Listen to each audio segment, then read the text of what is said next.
The eternal truth of God, of who you are, has been dismembered and sold back to you like prosthetic pieces. See, it's good for a while. It's good for a while, but eventually you start to see, this doesn't feel natural to me. You know, I was missing something, and I went to this, I'm not going to say what, but, and you told me that this is going to work for me.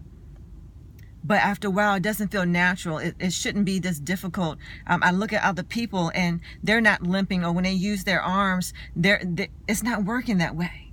So it doesn't feel natural. So you go back to the place that sold you that piece and they tell you it must be you.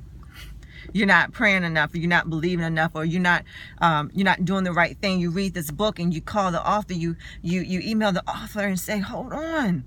I paid my money for this book and you said this. It's because people are giving you dismembered pieces of the truth. A lot of the law of attraction, a lot of things is taking the truth of God and it's selling it back to you. But it's dismembered, and so it doesn't feel natural. And only the truth of God has to be the entire truth. It can't be the whole truth. It's like you go to a mechanic and they say they fixed your brakes. And you go and you drive your car and it's like, it doesn't feel right. Something is not right. And you take it back and they say, look, I drove it. When I drove it, it worked fine. So it must be you. And that's what a lot of these places, these establishments, religions, books, teachings, writings are doing.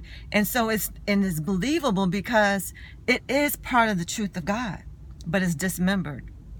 Just like when you go to court and you have to take the oath, and it says, that the oath says that I swear that the evidence that I give is the whole truth and nothing but the truth, so help me God. The whole truth and nothing but, because if it's part of the truth, you know, you can have, your evidence can be tainted. It can give the wrong testimony. It can give you the wrong truth. So if you don't tell the entire truth, you can have somebody convicted.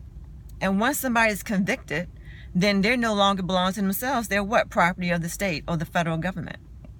So why is it important in court for you to tell the entire truth?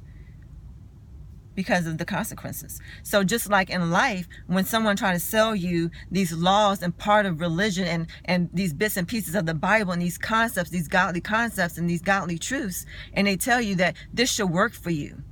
But here's what they won't sell you. They won't sell you what it is that you need and where to look to find it for yourself, because you already had the part. You just didn't know. You didn't believe that you had it, and you didn't know where to look. But they won't sell you that part or where to look. They just want you to come to them for it. And I want you to know that you already have the part. You already have everything that you need.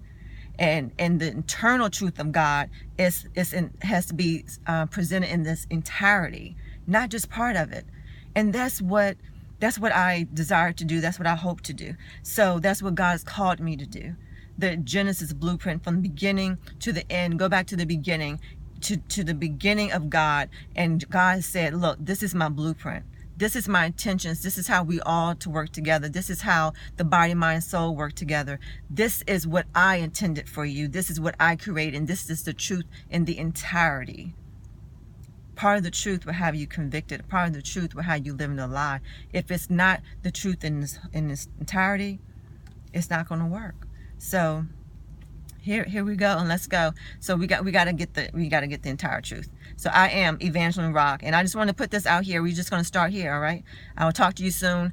Hit me up with some comments. We have a lot to talk about. And I'm excited about it. Talk to you soon. Bye.